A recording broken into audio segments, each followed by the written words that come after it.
හැම දුකටම මුල මොකද්ද? සියලු දුකට මුල මොකද්ද? තණ්හාව. අපි මේ දුක් විඳින්නේ, සුසුම් හෙලන්නේ, ශෝක කරන්නේ, අඬන්නේ, වැළපෙන්නේ, පපුවට අත් ගහ වැළපෙන්නේ හැමදේම මොකක් නිසාද? තණ්හාව නිසා. තණ්හාව නිසා තමයි අපි ආය උපදින්නේ. නේද? හරි ලස්සන සිදුවීමක් බුදුරජාණන් වහන්සේ වැඩ ඉන්න කාලේ සිද්ධ වුණා. බුදුරජාණන් වහන්සේ භික්ෂු සංඝයා සමග රජගහනුවර පිණ්ඩපාතේ වැඩියා. පාරේ පිණ්ඩපාතේ වඩිනකොට බුදුරජාණන් වහන්සේ ඉදිරියෙන් මඩ තවරාගත්ත, අසූචි ගාගත්ත ඊරි පැටික්කියක් බුදුරජාණන් වහන්සේ ළඟින් දුවගෙන ගියා. වඩින පාර හරහට මොකෙද පැන්නේ? ඊරි පැටික්කියක්. මේ ඊරි පැටික්කි දැකපු බුදුරජාණන් වහන්සේගේ මුවඟට සානුකම්පිත හිනාවක් ඇති පහළ වුණා. බුදුරජාණන් වහන්සේ සිනහ පහළ වුණ වග ඒ දන්ත ධාතුන් වහන්සේලාගෙන් විහිදෙන සුදු බුදු රැස් සිරස වටා පැදගුණු කළ අතුරුදහන් වෙලා යනවානේ. මේක දුටුවා බුදුරජාණන් වහන්සේට පසුපසින් වැඩිය ආනන්ද ස්වාමීන් වහන්සේ. ආනන්ද ස්වාමීන් වහන්සේ අහනවා ස්වාමිනී භාග්‍යතුන් වහන්සේ ඇයි ඔබ වහන්සේ hina පහල කරේ කියලා. භාග්‍යතුන් වහන්සේ වදාරනවා පින්වත් ආනන්ද ඔබ දැක්කද මේ අපේ ඉස්සරහින් මඩ ගාගෙන අසූචි කකා දුවපු ඊරි පැටික්කි දැක්කද කියලා අහනවා. ස්වාමිනී දැක්කා. පින්වත් ආනන්ද අද මේ අසූචි කකා මේ ඊරි පැටික්කි මෙහෙම හිටියට මෙයාගේ සසරේ දිග කතාවක් තියෙනවා. මේ ඊරි පැටික්කි කලින් ජීවිතයක කකුසඳ බුදුරජාණන් වහන්සේ මේ ලෝකෙට පහළ වුණ කාලේ මේ ඊරි පැටික්කි කිකිලියක්. මොකෙද්ද? කිකිලියක්. මේ කිකිලි හිටපු තැන ස්වාමීන් වහන්සේලා වැඩ සිටි ආරාමයක් තිබ්බා. මේ ආරාමේ නිතර මේ සංඝයා එකතු වෙලා ධර්මය සජ්ජායනා කරනවා. ධර්මය සජ්ජායනා කරනකොට අපි හිතන්නේ මිනිස්සුන්ගේ විතරයි හිත පැහැදෙන්නේ කියලා. නෑ. හිත පැහැදෙන තිරිසන් සත්තු පවා ඉන්නවා. අර කිකිලි කෑම හොයා යනකොට අර ආරාමේ ළඟින් යනකොට අර මිහිරට සජ්ජායනා කරන ධර්මය මේ කිකිලිට ඇහෙනවා. අර්ථ වටහා ගන්න පුළුවන්ද? අර්ථය ගන්න බෑ. හැබැයි අර ශබ්ද රසයට හිත පැහැදුනා. ශබ්ද රසයට හිත පැහැදුනා. කිකිලිගේ හිත පැහැදුනා. ඒ පැහැදුන හිත නිසා මේ කිකිලි මැරිලා මරණින් මත්තේ එයා රජ පවුලක ඉපදුනා. කිකිලි දැන් කවුද? රාජකුමාරිකාවක්. අපේ සසර ගමනත් ඔහොමම තමයි. අපිත් පණුව කකා කොච්චර ඉන්නේද? කක්ක ගොඩේ වැටිලා කොච්චර දුක් විඳ ඉන්න ඇතිද නේ? දැන් එයා රාජකුමාරිකාවක්. නම උබ්බරී. මොකද නම? උබ්බරී. මේ උබ්බරී රාජකුමාරිකාව දවසක් වැසිකිළියට යනකොට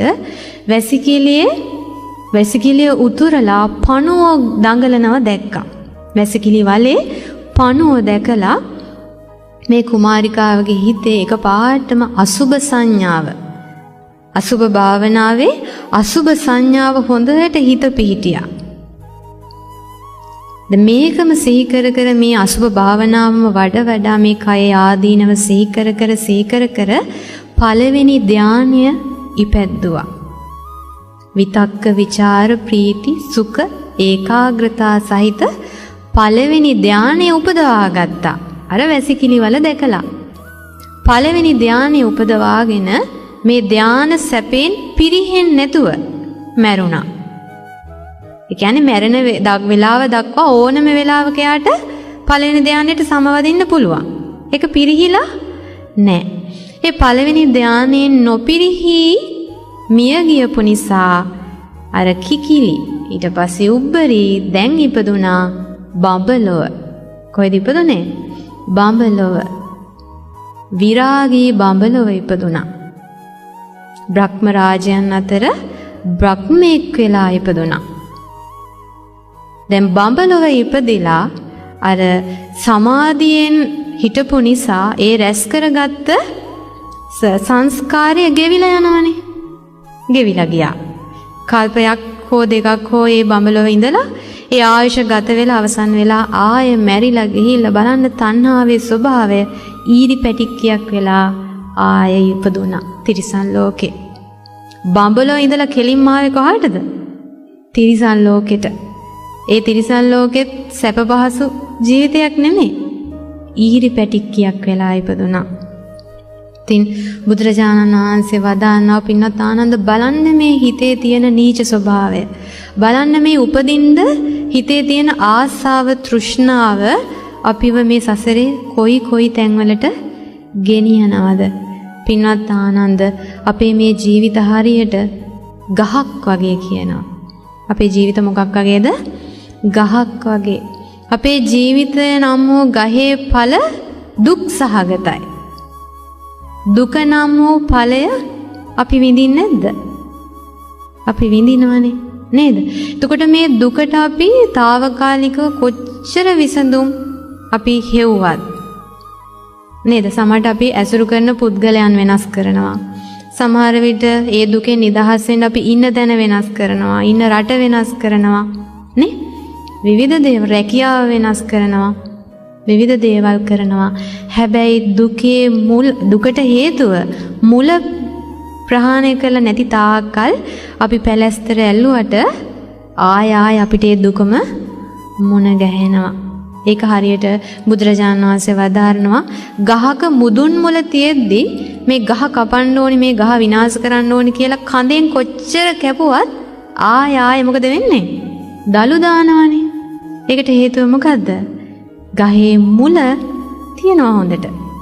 එහෙනම් අපේ ජීවිතේ නම් වූ ගහේ මුල මොකද්ද? තෘෂ්ණාව. මොකද්ද? තෘෂ්ණාව. තෘෂ්ණාව කියන මුල හොඳට පොළවට අල්ලලා තියෙන්නේ. අපි එතකොට මේ දුකට විසඳුම් කොයිතරම් බාහිර ලෝකයෙන් පරිසරයෙන් හෙව්වත් හරියට අර ගහේ කඳ කපලා දැම්මා වගේ පොඩි කාලයකට කෙටි කාලයකට අපිට විසඳුමක් ලැබෙයි. හැබැයි ආයෙමත් දුක කියන දලු දානවා. දුක දලු දදා ඵල හටගෙන අපිට දුක උරුම කරලා දෙනවා. එහෙනම් මේ දුක නම් වූ අපේ ජීවිතය සහ මුලින්ම මේ දුකෙන් නිදහස් වෙන්න නම් අපි මොකද කරන්න ඕනේ?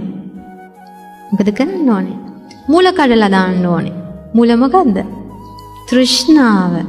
තෘෂ්ණාව නම් මුල ගලවලා වීසි කරලා දාන්න ඕනේ.